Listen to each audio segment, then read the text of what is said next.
தமிழே உன்னை வணங்குகின்றேன். தாய்ப்பிள்ளை உறவம்மா உனக்கும் எனக்கும் என்பதில் பெரும் மகிழ்ச்சி அடைகின்றேன். அவைக்கு எனது முதற்கண் வணக்கம்.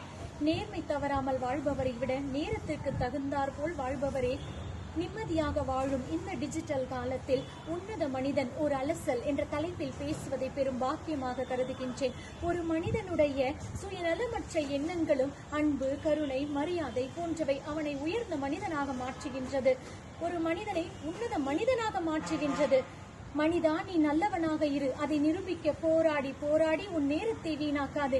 மனிதா, நீ நல்லவனாக இரு, அதை நிரூபிக்க போராடி போராடி உன் நேரத்தை வீணாக்காதே.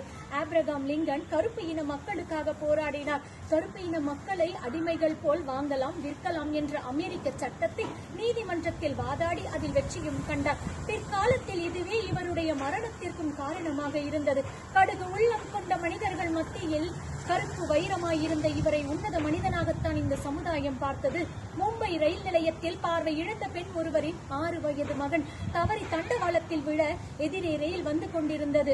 அந்த நேரத்தில் அங்கு பணிபுரிந்த மயூர் ஷெல்கே என்பவர் விறுவிறுவென ஓடி அந்த குழந்தையை காப்பாற்றி நடைபாதையில் ஏற்றி தானும் ஏறினார். ஒரே ஒரு நொடி தாமதமானாலும் நிலைமை விபரீதம்தான். ஒரு சாதாரண மனிதன் உன்னத மனிதனாவதற்கு அவன் நினைத்தால் ஒரே ஒரு நொடி போதும். நிமிர்ந்த நன்னடை, நேர்கொண்ட பார்வையும், நிலத்தில் யாருக்கும் அஞ்சாத நெறிகளும், திமிர்ந்த ஞானச் செருக்கும் இருப்பதால் செம்மை மாதர் திரும்புவதில்லையாம். அமிழ்ந்து பேரிருளாம் அறியாமையில் அவள் அமைதி கலையின்றி வாழ்வதை உமிழ்ந்து தள்ளுதல் பெண்ணறமாகுமாம். உதய கண்ணி உரைப்பது கேட்டீரோ என்று பெண்ணின் பெருமையை உலகறிய செய்த பாரதியை நாம் உன்னத மனிதனாகத்தான் பார்க்கின்றோம். மதுரை மாவட்டம் அழகர் கோவிலில் பிறந்த சின்ன பிள்ளை என்ற பெண்மணி இன்றளவும் எழுதவும் படிக்கவும் தெரியாத வகையில் தன்னுடைய கிராம மகளிர்களுக்கிடையே சுய உதவி குழுக்களை ஏற்படுத்தி அவர்களுடைய பொருளாதார வளர்ச்சியை மேம்படுத்தினாரே.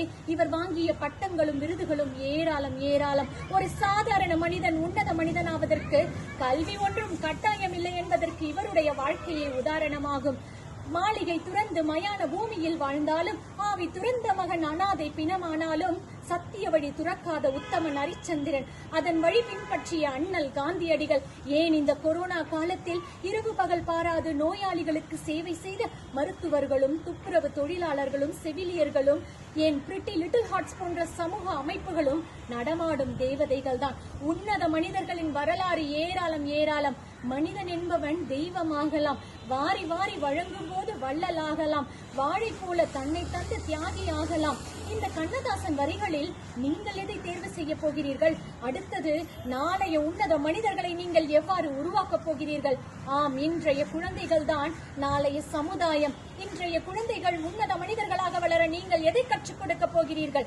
அறிவியல், சமூக அறிவியல், கணிதம், ஆங்கிலம் என எல்லா பாடத்திட்டங்களையும் கற்றுக் கொடுத்துவிட்டு வாழ்க்கை பாடத்தை கற்றுக் கொடுக்க மறந்து விடுகின்றோம். தாய்மொழி தமிழை கற்றுக் கொடுக்க மறந்து விடுகின்றோம். எவனொருவன் தாய்மொழியில் சிறந்து விளங்குகின்றானோ அவனே சிறந்த சிந்தனையாளராக இருப்பான் என்பதை மறந்து விடாதீர்கள். விளையாட்டோட வீரத்தை கற்றுக் கொடுக்க மறந்துவிட்டோம். நாங்கள் எல்லாம் படிக்கும் பொழுது ஆடு, மாடு, நாய், பூனை எல்லாம் வீட்டு விலங்குகளாக இருந்தது. ஆனா இப்போ காட்டு விலங்குகளா மாத்திட்டாங்கன்னு எனக்கு சந்தேகம் வருது. ஏன்னா தெருவில் ஆடு மாடை பார்த்தாலே நம்ம பசங்கள்லாம் சிங்கம் புலியை பார்த்த மாதிரி பயந்து ஓடுறாங்க. குழந்தைகள்லாம் மாறு வேட போட்டியில கலந்து கொள்ளும் பொழுது நேரு வேடம் போட்டா நீ நேரு மாதிரி இருக்கேன்னு சொல்றோம், காந்தி வேடம் போட்டா நீ காந்தி மாதிரி இருக்கேன்னு சொல்றோம், பாரதி வேடம் போட்டா பாரதி மாதிரி இருக்குன்னு சொல்லி சொல்லி நம்ம கிட்ட மாதிரிகள் தான் இருக்காங்க. இனியாவது நீதான் அடுத்த பாரதி, நீதான் அடுத்த நேரு, நீதான் அடுத்த காந்தி என்ற அழுத்தம் நம்ம வார்த்தையிலும் வேணுங்க. ஈரும்பும் உன் படைப்பில் இனிமை காணுதே, பூனை நாயும் கிளியும் கூட மனிதர் மடியிலே பெற்ற பிள்ளையை போல் நல்லுறவாய் கூடி வாழுதே. விலங்குகளை எல்லாம் மனிதர்களைப் போல நேசிக்க நாம் கற்றுக்கொண்டோம். ஆனால் மனிதர்களை விலங்கினும் கீழாகத்தானே நடத்துகின்றோம். இது மனித குலத்தை அழிவிற்கிட்டுச் செல்லும் என்பதை மறந்து விடாதீர்கள். எவனையும் தெருவில் கிடக்கும் காகிதமாக நீ நினைக்காதே. ஒரு நாள் அது பட்டமாக பறந்தால் நீயும் அண்ணாந்துதான் பார்க்க வேண்டும் என்பதை மறந்து விடாதே. மன்னித்து விடு என்பது அன்பு, அப்போதை மறந்து விட்டேன் என்பது பேரன்பு. இந்த அன்பு தாங்க சாதாரண மனிதனை உன்னத மனிதனா மாற்றப் போகிற ஆயுதம். ஒரு மனிதனுடைய சுயநலமற்ற எண்ணங்களும் சொல்களும் செயல்களும் அவனுடைய உணர்வுகளும் தான் தன்னை சுற்றியுள்ள மனிதர்களுக்கு நல்லதே செய்யும் எனில் அவர்கள் இறைவனை வேண்ட வேண்டிய அவசியம் இல்லை. அவர்களையே இறைவனாக இந்த உலகம் பார்க்கும் என்பதில் ஐயமில்லை. தன்னை பற்றியே அனுதினமும் நினைப்பவர்கள் உலக வரலாற்றில் ஒருபோதும் இடம் பிடிக்க இயலாது. இனியாவது உன்னத மனிதனாவதற்கு வாய்ப்பை தேடிக்கொண்டே வேண்டியது கிடைக்கும் வரை. உன் அருகில் இருந்தால் அதிர்ஷ்டம், தொலைவில் இருந்தால் நம்பிக்கை. அது கிடைக்காமலே போனால் அதையே அனுபவமாக எடுத்து உன் வாழ்க்கையை நடத்து. தாயை கொன்றுவிட்டு தாய்ப்பாலுக்கு அலையும் குழந்தைகளைப் போல மரங்களை எல்லாம் வெட்டிவிட்டு சுவாசிக்கும் காற்றை கூட காசு கொடுத்து வாங்கும் நிலைக்கு நாம் வந்துவிட்டோம். மனிதனை மனிதன் இனியாவது நேசித்து உன்னத மனிதனாக வாழ்வோம். இந்த அரிய வாய்ப்பை ஏற்படுத்தி கொடுத்த திரு ராஜலட்சுமி அவர்களுக்கும் அவர்களுடைய குழுவிற்கும் எனது மனமார்ந்த நன்றி.